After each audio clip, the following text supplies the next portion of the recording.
Chapitre 11. Le match. À des kilomètres de là, à travers le rideau de pluie qui tombait du ciel, les spectateurs rassemblés sur les gradins du terrain de Quidditch de Poudlard distinguaient à peine les ronds de métal doré qui marquaient les buts de part et d'autre du stade. On aurait dit qu'il pleuvait de la boue, et sans les exclamations des supporters qui fusaient en tous sens, il aurait été impossible de savoir quelles étaient les deux maisons qui allaient s'affronter. Serpentard, Serpentard, Gryffondor, les rois du vif d'or. Allez, Potter, écrase-les! Au milieu du terrain, sous la pluie battante, les deux équipes vertes et rouges se faisaient face, attendant le commencement du match. Régulus, cramponné à son balai, regardait le cercle des joueurs au-dessous de lui et, encore plus bas, le coffret contenant les 4 balles du Quidditch. Le soifle, écarlate et volumineux, les deux cognards, noirs et nerveux, et surtout, celle qui intéressait précisément Régulus, dorée et grosse comme une noix, le vif d'or. Régulus était en 4e année et était l'attrapeur de Serpentard pour la 3e année consécutive. Et pourtant, il avait beau occuper le poste le plus prestigieux de l'équipe de Quidditch, il ne songeait même pas à s'en vanter. Perché sur son balai à plusieurs dizaines de mètres du sol, ballotté par les bourrasques et grelottant dans sa tenue de Quidditch détrempée par la pluie, il ne faisait pas vraiment le fier. Afin de lutter contre le trac qui lui tenaillait le ventre, semblable à celui qu'il ressentait systématiquement avant chaque match, Régulus s'efforçait de ne pas penser au vide qui se trouvait au-dessus de lui, ni à tous les élèves qui espéraient qu'il tombe de son balai. Ces pensées-là ne faisaient qu'empirer les choses. Non, comme il en avait pris l'habitude, il s'efforçait plutôt de repenser méthodiquement à toutes les étapes franchies avec succès, depuis la première fois où il était monté sur un balai jusqu'à ce poste d'attrapeur qu'il n'aurait jamais cru mériter. Ce parcours n'avait pas été exempt de difficultés.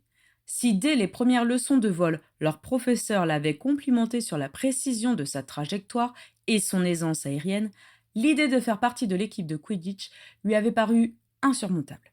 Lui, dont l'estomac devenait acide dès qu'il devait prendre la parole en classe, se retrouver au centre de l'attention de tous ses élèves en furie pendant un match entier? Non, c'était impensable. Et pourtant, lorsqu'en 2e année, sa professeure de vol l'avait incité à passer les sélections pour le poste d'attrapeur qui venait de se libérer, Régulus n'avait pas pu s'empêcher de s'en vanter timidement auprès de son ami Rogue. Et celui-ci, beaucoup trop raide pour faire un bon joueur de Quidditch, n'avait eu de cesse de vouloir convaincre Régulus de tenter sa chance. Il l'avait donc incité à s'entraîner pendant leur temps libre, lui avait préparé des potions pour rendre sa vue plus performante, et l'avait quasiment traîné de force jusqu'aux sélections. Là, malgré son appréhension maladive, Régulus avait attrapé le vif d'or avant tous les autres concurrents et avait été choisi par le capitaine pour être le nouvel attrapeur. Non sans une certaine réticence de la part des autres membres de l'équipe qui estimaient que Régulus était trop frêle, trop jeune et trop solitaire pour avoir l'esprit d'équipe. Depuis, son agilité et sa précision faisaient de lui un atout majeur pour l'équipe de Serpentard, qui écrasait systématiquement les équipes de Poufsouffle et de Serdaigle, dont le talent des attrapeurs laissait à désirer. En revanche, affronter la maison Gryffondor restait un défi de taille, puisque leur attrapeur était au moins aussi agile que Régulus, avait plus d'expérience, plus de puissance, et surtout intimidait ce dernier au plus haut point, pour la simple et bonne raison qu'il s'agissait de James Potter. Dégulus! Dégulus! Régulus fit un effort immense pour ne pas lever la tête vers son rival, se contentant de prier pour que le match commence le plus vite possible. En dehors du terrain de Quidditch, il fuyait James comme la peste. Il se souvenait trop bien des taches d'encre qui avaient constellé ses livres pendant les mois qui avaient suivi leur première rencontre. Mais en l'occurrence, il n'avait pas d'autre choix que de l'affronter. Il s'agrippait donc à son balai avec d'autant plus de force que les 2 derniers matchs qui avaient opposé Serpentard à Gryffondor avaient été remportés par ces derniers, grâce à James, évidemment. Depuis que la date du match avait été annoncée, Régulus ne désirait qu'une chose, remporter la partie et effacer le sourire goguenard qui se dessinait sur les lèvres de James dès que celui-ci l'apercevait. Et en attendant le commencement du match, il s'efforçait de l'ignorer, ce qui était un exercice particulièrement difficile car James se trouvait pile en face de lui et ne cessait de lui lancer des injonctions moqueuses. Allez, Dégulus, Je vois bien que tu as la frousse.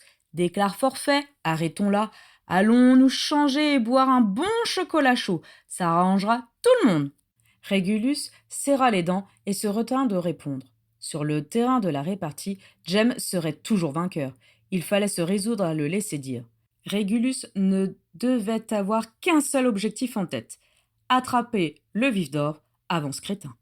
En bas, sur la terre ferme, leur professeur de vol, Madame Brismou, parlait avec Dumbledore en montrant le ciel avec de grands gestes. Peut-être le match allait-il être reporté avec cette pluie battante. Pour patienter, Régulus chercha des yeux son ami Rogue dans les gradins. Ce dernier était sans aucun doute la seule personne qui désire plus ardemment que Régulus la défaite de Gryffondor, ou plus exactement de James Potter, son ennemi juré. Malgré les torrents de pluie qui s'abattaient sur le stade, grâce à sa vue perçante, Régulus repéra la silhouette d'épouvantail de son ami. Il était installé au premier rang, à sa place habituelle, un peu à l'écart des autres groupes. Régulus plissa les yeux et crut le voir lever son pouce en signe d'encouragement. Hélas, un peu plus haut dans les gradins se trouvait son frère, Sirius, qui brandissait avec Rémus Lupin et Peter Pettigrew une imposante banderole aux couleurs de Gryffondor. En voyant son frère scander le nom de son rival avec autant d'ardeur, Régulus sentit une bouffée de jalousie brûlante l'envahir. Depuis le début de leur 5e année, Sirius et ses 3 amis étaient plus complices que jamais. Ils ne se quittaient plus, échangeaient à voix basse des paroles excitées et se donnaient d'étranges surnoms dont personne ne comprenait le sens. Régulus aurait aimé y être indifférent, mais hélas, c'était loin d'être le cas. Alors, Dégulus, c'est Servilus que tu cherches? J'espère qu'il saura te consoler après la défaite que je vais t'infliger, à moins que tu ne préfères aller pleurer dans les bras de ton ami fantôme. Tout en essuyant la pluie qui ruisselait sur ses joues, Régulus fit une petite grimace. James faisait évidemment référence à Mimi Géniard, le fantôme qui hantait les toilettes du 2e étage, où Rogue et Régulus se réunissaient plusieurs fois par semaine pour s'entraîner à la confection de potions et à la réalisation d'enchantements difficiles. Au début, la présence de Mimi avait été bien difficile à supporter, puisqu'elle ne cessait de leur crier dessus, de renverser leur chaudron et d'inonder le sol. Mais au fur et à mesure, elle avait compris qu'ils n'avaient pas l'intention de se moquer d'elle. Elle s'était donc progressivement habituée à leur présence, jusqu'à guetter leur venue avec impatience et à les considérer comme ses amis. Régulus devait bien l'avouer, Mimi Géniard l'avait grandement aidé à s'intégrer à Poudlard, comme elle l'avait fait auparavant avec d'autres élèves en difficulté. Elle qui connaissait le château par cœur, elle l'avait aidé à s'y repérer, lui avait prodigué des conseils pour ne pas bafouiller devant ses camarades, l'avait longuement encouragé avant chaque match de Quidditch et de ce fait avait amplement contribué à toutes ses victoires. Régulus aurait dû être reconnaissant à l'idée de pouvoir compter sur Rogue et sur Mimi Géniard en toutes circonstances, mais en vérité, il avait du mal à penser à leur étrange trio sans en avoir terriblement honte, et sans en vouloir à ses 2 amis d'être aussi bizarres. Il repensa furtivement à Rogue, à ses cheveux gras, à son nez crochu, à la manière étrange qu'il avait de s'habiller, puis à Mimi, à sa voix désagréable, à ses lunettes épaisses et son visage boutonneux. Lui, Régulus Arcturus Black, issu d'une telle lignée, avoir pour ami un élève omnubilé par les potions et le fantôme géniard d'une sang de bourbre à lunettes, quel manque de panache, quelle déchéance! Comme son père le lui répétait à tout bout de champ, c'était peut-être là la preuve que le respect dû au véritable sorcier se perdait. À une autre époque, disait-il, tous les élèves se seraient bousculés pour s'attirer ses faveurs. Et c'était loin d'être le cas, même si on sentait que le vent était en train de tourner. Je vais te battre, Dégulus, comme les dernières fois, claironnait James en se balançant avec nonchalance sur son balai. Tu le sais déjà, n'est-ce pas? Pour tout ce que tu as fait à Sirius, je vais te battre. La ferme, Potter! Beugla une voix quelques mètres en dessous de Régulus. Si tu continues, on va te casser les dents! Renchérit une autre. Régulus baissa les yeux et reconnut les 2 batteurs de son équipe, Liam Avery et Robin Mucibert. Ils étaient d'une férocité rarement atteinte par des batteurs de Quidditch et n'hésitaient pas à se servir de leur propre corps pour percuter leur adversaire, ce qui leur valait le surnom de cognard humain. James s'apprêta à répliquer, mais la voix de Madame Brisemou, leur professeur de Quidditch et arbitre, retentit dans tout le stade. Silence dans les rangs, rugit-elle. Veuillez être attentifs, le match va commencer. À travers les gouttes de pluie qui ruisselaient sur son visage, Régulus distingua la silhouette musculeuse de Madame Brisemou s'approcher du coffret qui contenait les 4 balles. Comme vous avez pu le constater, les conditions sont particulièrement difficiles aujourd'hui. Mais puisqu'il fait ce temps-là depuis des mois, nous avons pris la décision de ne pas annuler le match. Aussi, plus que jamais, je compte sur votre respect des règles et sur votre fair-play. Quelques élèves de Serpentard ricanèrent. Et maintenant, en position, c'est parti! D'un coup de pied, Madame Brisemou ouvrit le coffret qui contenait les balles. Le soifle s'éleva dans les airs et les 6 poursuiveurs se précipitèrent dessus pour l'attraper. Puis les 2 cognards l'imitèrent et enfin le vif d'or. Régulus dut se concentrer pour observer le coffret à travers la mêlée des joueurs et crut apercevoir un éclat doré s'envoler vers les buts de Serpentard. Sans attendre, il se précipita à sa poursuite.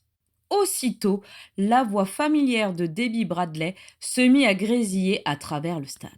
Les Gryffondors prennent immédiatement l'avantage. Williams attrape le soifle. Oh, joli passe à Branston. Bravo Stéphanie. Regardez comme les 3 poursuiveurs sont parfaitement coordonnés. Ils tentent une attaque en faucon. Ils fondent vers les buts. Aïe! Overcliff les intercepte. Quel beau chassé croisé! Le soif repart vers les buts de Serpentard. Mussibert frappe le cognard. Attention! Ouf! Lufkin l'évite de justesse. Régulus essayait de ne pas prêter attention aux péripéties du match. Une seule chose devait lui importer, attraper le vif d'or. Il devait ignorer le reste, hormis peut-être la trajectoire des cognards. Il avait perdu de vue la petite balle dorée, mais il avait cru la voir partir du côté des buts des Serpentards. Il se mit donc à survoler le terrain au-dessus des gradins, essayant d'ignorer les invectives des supporters vêtus de rouge. Il était trempé jusqu'aux os. Son uniforme glacé lui collait à la peau, ses gants de cuir glissaient sur le manche de son balai. En résumé, il avait l'impression de patauger plutôt que de voler. Les spectateurs auraient pu penser qu'il se reposait, mais en réalité, tous ses muscles étaient tendus et tous ses sens étaient en éveil. Ouille, les Serpentards réussissent à rattraper Branston. Il s'empare du soifle. Farley fait la passe à Baddock. Et but! Dommage, Fancourt avait presque réussi à l'intercepter. 10 points pour Serpentard. La lutte est serrée, mes amis. Voilà un beau match qui s'annonce. Les 2 équipes se battirent avec ferveur pendant plus d'1 quart d'heure, sans que Régulus ne voie apparaître le vif d'or. Les scores ne s'espaçaient jamais de plus de 20 points, et malgré la météo catastrophique, ni les joueurs, ni les supporters ne perdaient en énergie. Et soudain, alors que Régulus s'était laissé distraire par un incident causé par Avery, qui avait délibérément percuté Stéphanie Williams de plein fouet, il perçut un bourdonnement discret au-dessus de sa tête, et, en levant le visage, il vit l'objet qu'il rêvait de tenir entre ses doigts depuis plusieurs jours. Son premier réflexe fut de se précipiter dessus, mais il se retint. Il décida plutôt de ne pas faire de gestes brusques et se mit à le suivre en essayant d'avoir l'air naturel. Il ne voulait surtout pas attirer l'attention de James Potter, qui cherchait le vif d'or à l'autre bout du terrain. Il se rapprochait donc progressivement de la petite balle dorée. Il la fixait tellement intensément qu'il en oubliait de cligner des yeux. Hélas, le vif d'or se rapprocha de la tribune où se trouvait Debbie Bradley, et Régulus l'entendit s'exclamer. « Hé, là-bas! Black semble avoir repéré le vif d'or. Il essayait de ne pas se faire remarquer, mais c'est loupé. Ça y est, Potter fonce sur lui !» En moins de 10 secondes, James rejoignit Régulus. N'ayant plus besoin d'être discret, Régulus accéléra et se lança au coude à coude avec James à la poursuite de la précieuse balle dorée. Le vif d'or s'éleva dans les airs avec une rapidité stupéfiante, et James et Régulus montèrent à sa suite, presque à la verticale. L'altitude jouait en défaveur de Régulus. Il était bien plus léger que James et se faisait balloter par le vent violent, tandis que la trajectoire de son adversaire restait nettement plus stable. Régulus risqua un regard vers le bas. Au-dessous d'eux, le stade avait disparu. On ne voyait qu'un océan gris fait de pluie et de brume. Mais Régulus n'était plus le petit garçon peureux qui s'était collé à sa voisine pendant toute la traversée du lac lors de son premier jour à Poudlard. La peur était toujours présente. Elle le tenaillait dès qu'il devait parler en public, s'élever dans les airs sur son balai ou traverser seul un couloir bondé d'élèves de Gryffondor. Mais Régulus avait appris à apprivoiser cette vague glaciale qui se répandait dans ses veines à la moindre occasion. Tout en gardant ses yeux fixés sur le vif d'or, il reconnut la sensation bien trop familière de cette sueur froide qui se mêlait à l'eau de pluie qui ruisselait le long de sa colonne vertébrale. Ses mains tremblaient le long du manche de son balai, mais il le serra avec d'autant plus de force, et avec cette peur intense vint aussi la détermination de la vaincre. Il essaya de bousculer James pour le faire dévier de sa trajectoire, mais cela n'eut quasiment aucun effet. En revanche, James lui rendit sa bousculade et Régulus faillit en lâcher son balai.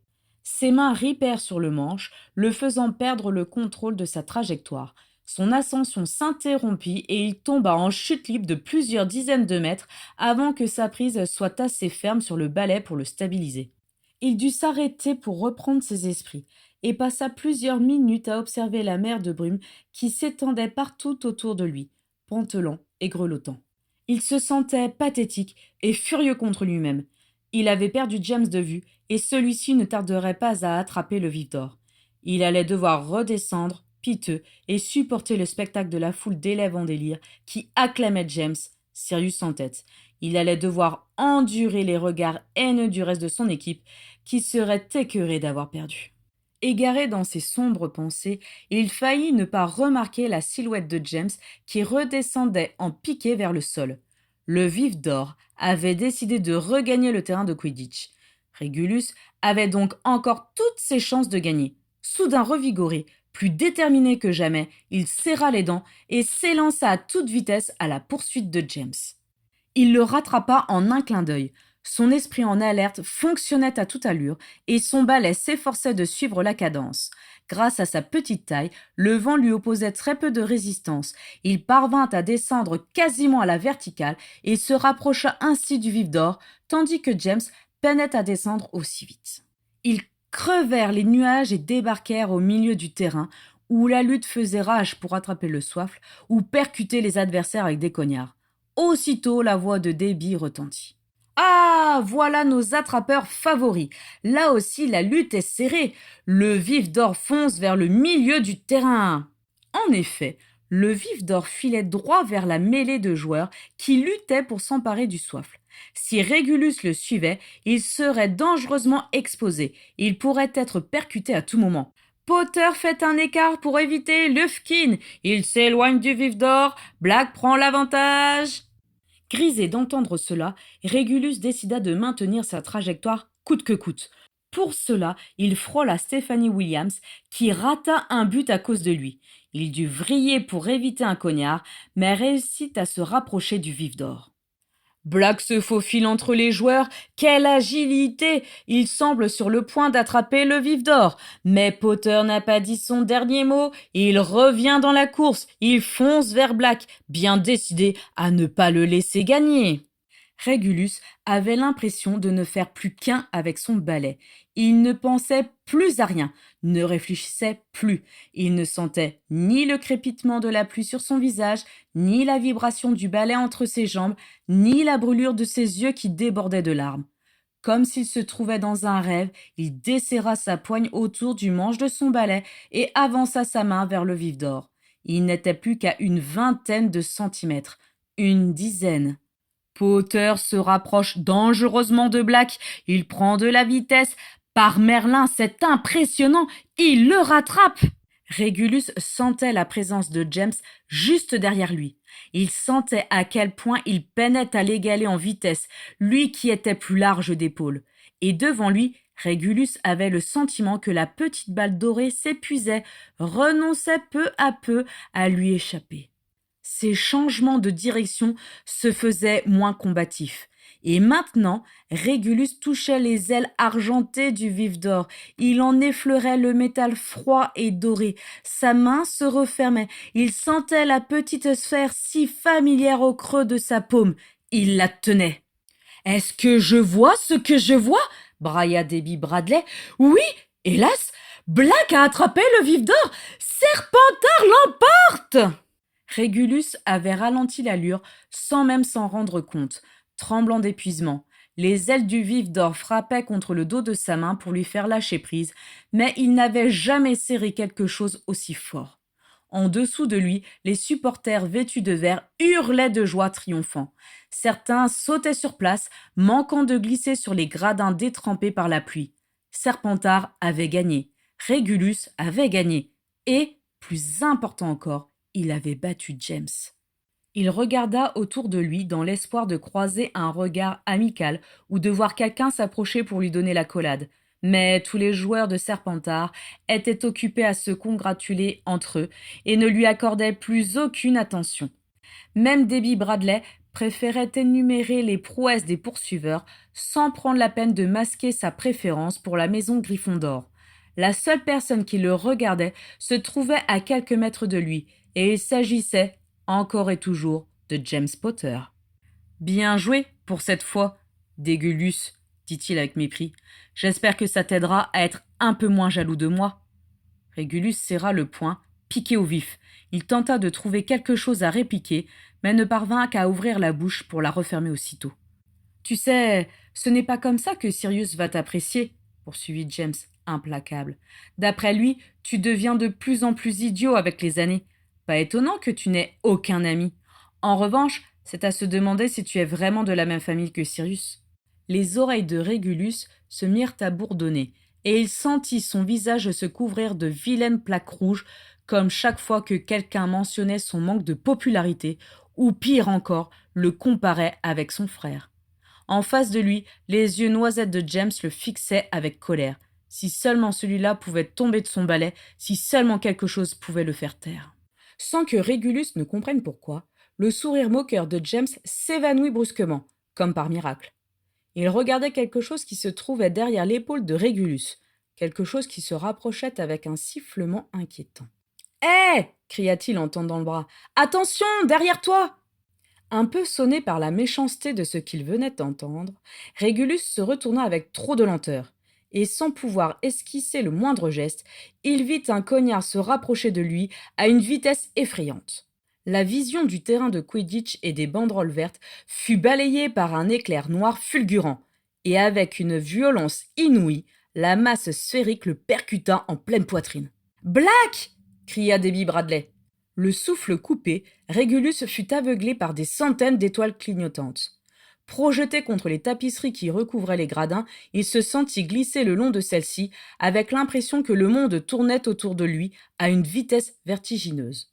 Au bout d'un moment qui lui sembla interminable, il heurta le sol, son nez et sa bouche se remplirent de sable, il roula sur le dos et s'immobilisa. Aussitôt, un goût métallique se répandit dans sa bouche, et une douleur atroce lui transperça la mâchoire, le dos, les membres. Il avait l'impression que son corps avait éclaté en morceaux. Il serra le poing et constata que le vif d'or lui avait échappé.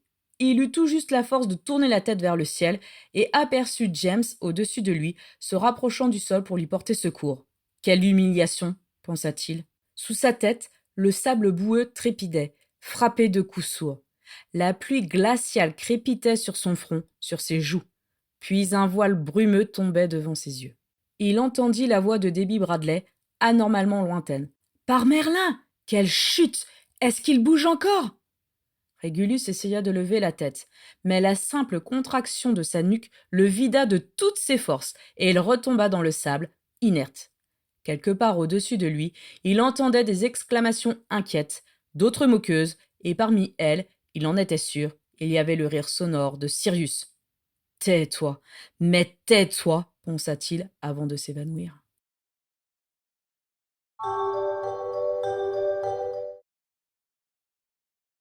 Régulus resta inconscient pendant un temps indéterminé. Il fit des rêves étranges, dans lesquels son frère Sirius lui brandissait un cognard sous le nez en riant. Je t'ai fait une farce, Dégulus. C'est moi qui étais sur le balai. C'est moi qui t'ai envoyé ce cognard. Régulus essayait de protester, mais ne réussissait qu'à émettre des gargouillis incompréhensibles. Il reprit furtivement conscience 2 jours plus tard à l'infirmerie de Poudlard et constata que Rogue et Mimi Géniard se trouvaient à son chevet. Le premier était assis sur une chaise à côté de son lit, tandis que la deuxième flottait un bon mètre au-dessus du sol. Tous deux observaient Régulus avec inquiétude. Je déteste sortir de mes toilettes, geignait Mimi. J'ai toujours peur de croiser d'autres élèves que vous. Personne ne te l'a demandé, rétorqua Rogue avec son amabilité habituelle. Mimi ne s'en formalisa pas. Elle s'était habituée à ce genre de réponse de la part de Rogue et savait bien qu'elle devait les encaisser si elle voulait continuer à avoir un peu de compagnie. J'ai l'impression qu'il se réveille, murmura Mimi en se penchant sur Régulus. Tu crois qu'il nous entend? Comment veux-tu que je le sache? Tout de même, poursuivit Mimi sans l'écouter, il a l'air vraiment mal en point. Et il est vraiment tombé de haut quand je pense que c'est cet idiot d'Avery qui a envoyé le cognard. Il paraît qu'il visait l'autre attrapeur. Oui, j'aurais préféré qu'il vise mieux, grinça Rogue avec un rictus de regret. Régulus parvint à pousser un grognement et à ouvrir les yeux un peu plus franchement. Régulus s'exclama Mimi Géniarde. Sa voix stridente lui vrilla les tympans. Mais il était préoccupé par autre chose. Il tourna la tête, non sans ressentir une douleur fulgurante dans les cervicales, et constata avec un mélange de dépit et de soulagement que personne d'autre n'était présent. Visiblement, aucun membre de l'équipe de Quidditch n'avait daigné lui rendre visite. Et en même temps, il était peut-être préférable que personne ne sache qui lui tenait réellement compagnie. Reggie, ça va? Régulus cligna des yeux dans la lumière aveuglante de l'infirmerie. Madame Pompfresh a dit que tu avais plusieurs os cassés, mais elle est en train de réparer tout ça. Ne t'en fais pas, ton visage est en train de reprendre une forme normale. Tu pourras bientôt marcher et manger. Régulus n'avait aucune envie de manger et encore moins de marcher. En réalité, il ne voulait qu'une seule chose, se rendormir, et anesthésier l'horrible douleur qui le lançait dans la mâchoire et le long de sa colonne vertébrale. Mais avant cela, il devait éteindre le doute qui le tenaillait depuis son horrible rêve.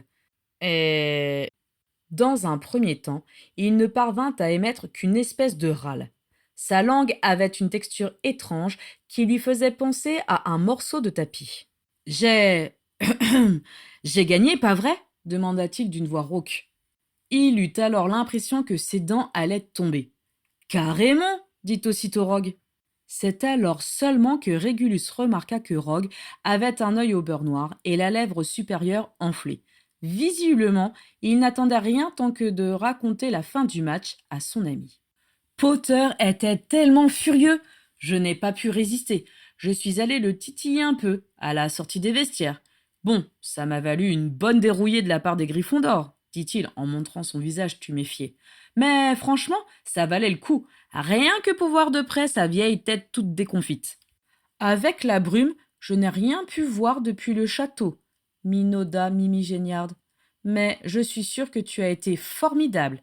Régulus fut incapable de répondre autre chose qu'un grognement approbateur. Il leva difficilement son pouce en l'air et sombra à nouveau dans l'inconscience. Il traversa à nouveau d'étranges rêves. Il voyait d'autres personnes lui sourire, puis grimacer et s'évaporer. Il entendait le rire moqueur de Sirius dans ses oreilles. Lorsqu'il se réveilla à nouveau, il crut qu'il rêvait toujours, car son père était à son chevet et le regardait avec gravité. Papa murmura-t-il faiblement. Et en sentant la douleur atroce se répandre dans sa mâchoire, il comprit qu'il ne rêvait plus et s'en inquiéta. Était-il blessé au point que sa vie soit mise en danger? Car sinon, comment expliquer la présence de son père à son chevet? Régulus, mon fils, répondit Orion avec un entrain et une affection forcés. Régulus se redressa légèrement en se massant les tempes et en clignant des yeux pour chasser les taches rouges qui dansaient au milieu de son champ de vision. Comment vas-tu? Demanda Orion à voix basse. Ça va? C'est bien, dit Orion avec empressement. Régulus voyait trouble et se sentait nauséeux. Il aurait souhaité que son père le laisse se reposer encore un peu, mais il n'osait pas le lui demander. Il y avait là un fantôme et un garçon qui se prétendaient tes amis, grimaça Orion. Je les ai chassés. Je n'ai pas vu tes amis Lazare et Isalia, en revanche. Régulus sentit son front se couvrir de sueur. Lazare et Isalia étaient d'autres élèves de Serpentard, issus de nobles familles fréquentant le club de Slug, dont Régulus essayait désespérément d'obtenir l'admiration, sans succès, car ceux-ci s'évertuaient à l'ignorer. Malgré cela, depuis sa première année, Régulus parlait d'eux à ses parents afin de leur dissimuler la véritable identité de ses amis. Et, à vrai dire, comment aurait-il pu faire autrement? Ils ne sont pas venus te voir? Demanda Orion, soupçonneux. Si, si, hier, mentit Régulus. Il fallait changer de sujet à tout prix. Qui t'a fait venir? Bredouilla-t-il. Nous avons reçu un hibou de Slughorn pour nous dire que tu étais tombé, expliqua Orion. Et je voulais simplement m'assurer que tu serais de nouveau sur pied pour les vacances de Noël. Régulus cessa de se masser les tempes et reprit progressivement ses esprits. Il était déjà étonnant que son père ait pris la peine de faire le déplacement jusqu'à Poudlard simplement pour s'assurer qu'il allait bien. Et il était encore plus étrange qu'il se préoccupe du déroulé des vacances de Noël, une fête moldue que la famille Black ne célébrait jamais. Non, décidément, quelque chose clochait. Pourquoi ça? Demanda Régulus d'une voix rauque. Son père remua sur sa chaise, hésitant à parler. Il regarda autour de lui pour s'assurer que personne ne pouvait les entendre, et se pencha sur le lit de Régulus pour se rapprocher de lui. Mon fils, je ne peux pas tout te raconter aujourd'hui, mais quelque chose de formidable se prépare au dehors. Tous les sangs purs ont allié leurs forces. Un combat historique est sur le point de commencer, et nous devons absolument y prendre part. Il regarda à nouveau autour d'eux, comme si quelqu'un avait pu apparaître à côté de lui pendant qu'il parlait. Le monde magique va entrer en guerre, mon fils, dit Orion, surexcité. Une guerre essentielle. Ce que notre famille attend depuis si longtemps est sur le point de se produire. Nous allons enfin établir la domination des sorciers sur le monde. Régulus frissonna. Il l'avait senti, lui aussi. À Poudlard, quelque chose d'immense planait dans l'air. Depuis la nomination au Majan Mago d'Adam Claringue, haï par toutes les anciennes familles de sorciers, le clan de celui dont on ne doit pas prononcer le nom était devenu de plus en plus attrayant. Les dessins de Marc des Ténèbres et les inscriptions insultantes à l'égard des sangs de Bourbe se multipliaient sur les pupitres des salles de classe, mais aussi sur les murs de l'école. Dans les vestiaires du stade de Quidditch, après les entraînements, les joueurs de Serpentard entonnaient des chants guerriers et galvanisants. Les élèves ne prenaient plus la peine de parler à voix basse pour affirmer que les Moldus et leurs apparentés étaient une menace pour le peuple supérieur et que seuls les sangs purs avaient leur place à Poudlard ou dans toute autre institution magique. Le monde sorcier semblait sur le point de basculer. C'était une menace pour ceux qui s'y opposeraient, mais aussi une promesse pour ceux qui en tireraient parti. Régulus, lui, ne savait pas très bien quoi penser de cette nouvelle effervescence. Certes, les conflits qui éclataient entre les élèves l'indisposaient et lui rappelaient ceux qui faisaient vibrer les murs de sa propre maison, et le climat en était beaucoup moins propice à l'apprentissage. Mais d'un autre côté, il fallait bien avouer que cette atmosphère avait quelque chose d'excitant. Le discours despotique qui montait en puissance entre les murs de Poudlard était exactement celui qu'avaient toujours tenu ses parents et le reste de ses ancêtres, comme un bruit de fond permanent qui n'avait jamais été questionné. C'était bien la preuve que la famille Black gagnait en puissance et en influence. Et d'ailleurs, Régulus le ressentait autour de lui, lorsque ses camarades mentionnaient le Seigneur des Ténèbres ou prétendaient qu'on leur avait déjà promis une place parmi les mange-morts, il arrivait que l'un d'entre eux ait un regard craintif pour Régulus, guettant son approbation. C'était un sentiment étrange, pour lui qui n'avait jamais eu son mot à dire sur quoi que ce soit. À présent, il se sentait investi d'un rôle, d'une mission capitale, celui de représenter la noble famille Black. Malgré cela, pour l'instant, Régulus se gardait bien de donner ouvertement son opinion. Il ne voulait pour rien au monde s'attirer les foudres de ses professeurs qui le tenaient tous en très haute estime. Il était donc intrigué de voir son père parler avec autant de verve. Enfin, il allait recevoir des nouvelles fiables du monde extérieur. Et une question, plus que toutes les autres, lui brûlait les lèvres. Tu l'as rencontré? Qui donc? Lui, papa, le Seigneur des Ténèbres. Orion regarda autour d'eux pour la troisième fois et acquiesça avec un sourire complice. Comment est-il? Stupéfiant, murmura Orion. Malgré son mal de crâne, Régulus était désormais complètement éveillé. Le Seigneur des Ténèbres était au cœur des rumeurs toujours plus folles à propos de son apparence et des pouvoirs qu'il possédait.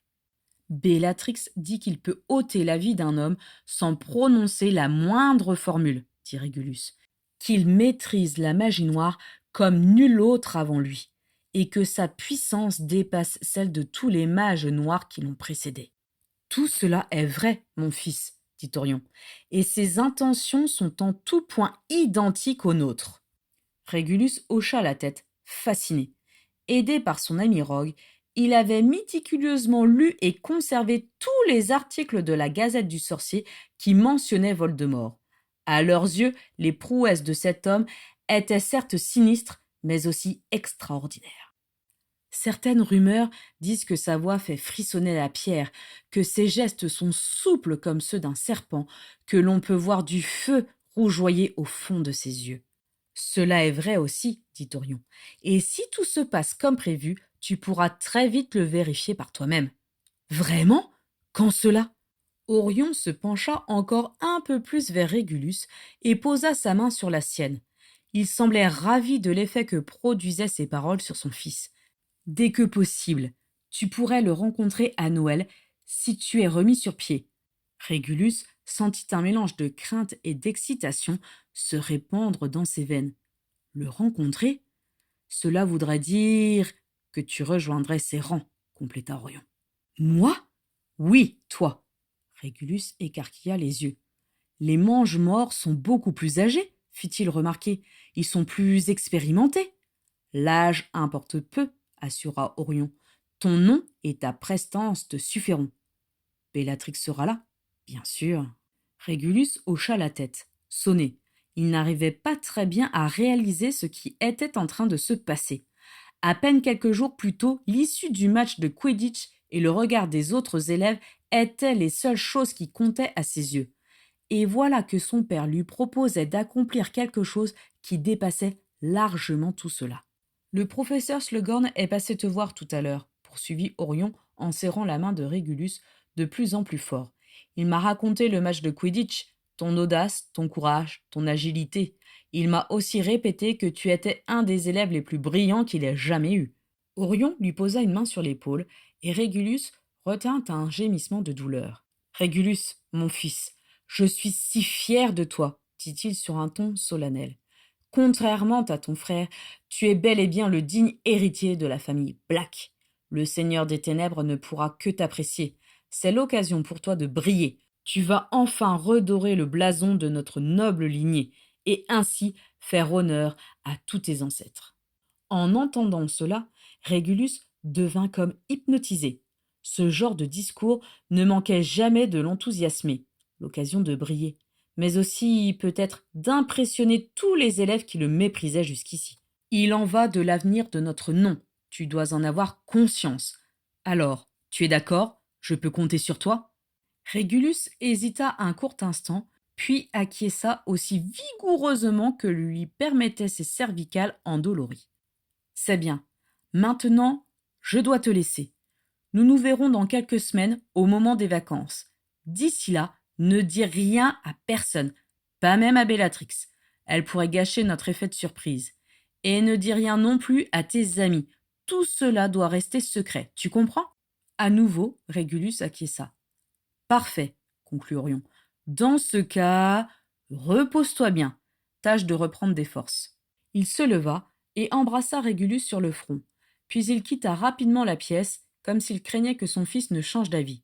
Une fois seul, Régulus laissa son regard flotter vers le plafond de l'infirmerie sans vraiment le voir. La lumière baissait progressivement, le chant des oiseaux s'estompait, le soir tombait sur Poudlard. Bientôt, les élèves regagneraient leur dortoir sans se douter que l'un d'entre eux était sur le point de rencontrer le terrifiant mage noir qui était au cœur de toute leur conversation. Régulus caressa pensivement ses cheveux ondulés, grimaça en massant sa nuque endolorie, passa son index sur sa mâchoire encore enflée. Il se sentait nauséeux et sa tête le faisait atrocement souffrir. Tout son corps lui criait de se rallonger et de se rendormir. Malgré cela, Régulus se força à se redresser. Il se leva et tituba jusqu'à un petit bureau où il trouva une plume, un encrier et du parchemin. Il revint vers son lit, s'y rallongea et inspira profondément à plusieurs reprises, car il était sur le point de vomir. Puis il s'adossa à ses oreillers moelleux et étala le parchemin sur ses cuisses. En regardant à travers les étoiles qui dansaient devant ses yeux, il parvint à écrire quelques mots. Il commença donc à dresser une liste de tous les sorts qu'il maîtrisait parfaitement, de ceux qu'il devait encore pratiquer et des ouvrages qu'il devrait lire dans les prochains jours. Il ne lui restait que quelques semaines avant de rencontrer Lord Voldemort. Désormais, chaque seconde comptait.